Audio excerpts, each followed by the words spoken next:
नीलम गोऱ्हेंनी मर्सिडीजच्या बदल्यात पदांचा केलेला आरोप हा मातोश्रीवर झालेला पहिला आरोप नाहीये।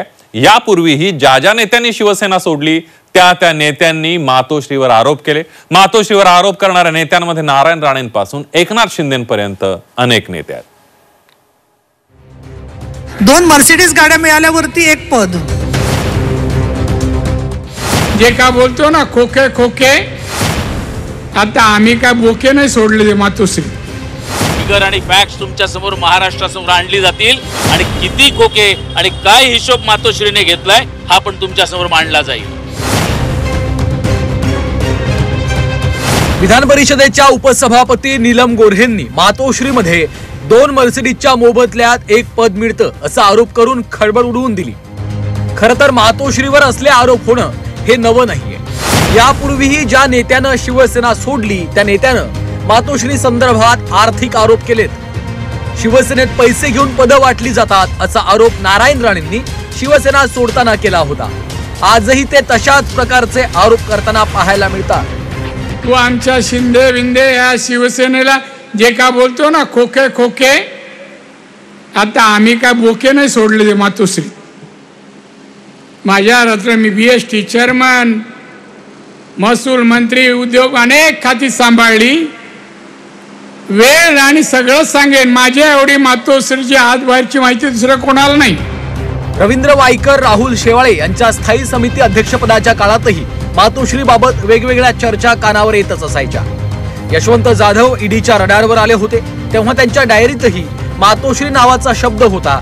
शिवाय त्यापुढे काही रक्कम लिहिली होती। ती मातोश्री म्हणजे जाधवांची आई असाव्यात अशी सारवासारव करण्यात आली। पण ती मातोश्री कोण होती याबाबत नितेश राणेंनी थोडं स्पष्टच सांगितलं।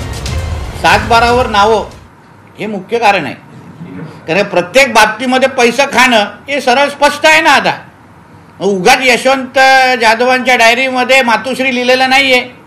आता ह्या बारसूतल्या पण 7-12 मातोश्री आहे का ते जरा आम्ही तपासतोय। मुंबई महापालिकेचे जे स्थायी समिती सभापती होते त्यांनी आर्थिक रसद पुरवल्याचा आरोप शिवसेनेनं केला होता। एकनाथ शिंदे गटाचे नेते तर यादीच घेऊन तयार असल्याचं सांगत होते। यानंतर तुम्हाला एक 8 ते 10 दिवसाची मुदत देतोय। 10 दिवसानंतर प्रत्येक आमचा हा जो स्थायी समिती अध्यक्ष म्हणून काम केलंय त्याने फिगर आणि फॅक्ट्स तुमच्या समोर महाराष्ट्रासमोर आणली जातील आणि किती खोके आणि काय हिशोब मातोश्रीने घेतलाय हा पण तुमच्या समोर मांडला जाईल। एकनाथ शिंदेंनी ठाकरेंची साथ सोडल्यानंतर त्यांच्यावर 50 खोक्यांचा आरोप झाला। रामदास कदमांनी या झालेल्या आरोपांवरनं मातोश्रीवर तशाच प्रकारचा आरोप केला होता। सुरुवातीच्या काळात एकनाथ शिंदेंनी त्या आरोपांना उत्तर दिलं नाही, पण नंतरच्या काळात मातोश्रीवर फक्त घेतलं जात होतं, मातोश्रीकडनं काहीच दिलं जात नव्हतं असा टोला शिंदेंनी लगावला होता। आणि कोणावर आरोप करताय ज्याला सगळे अंडी पिली माहित आहे?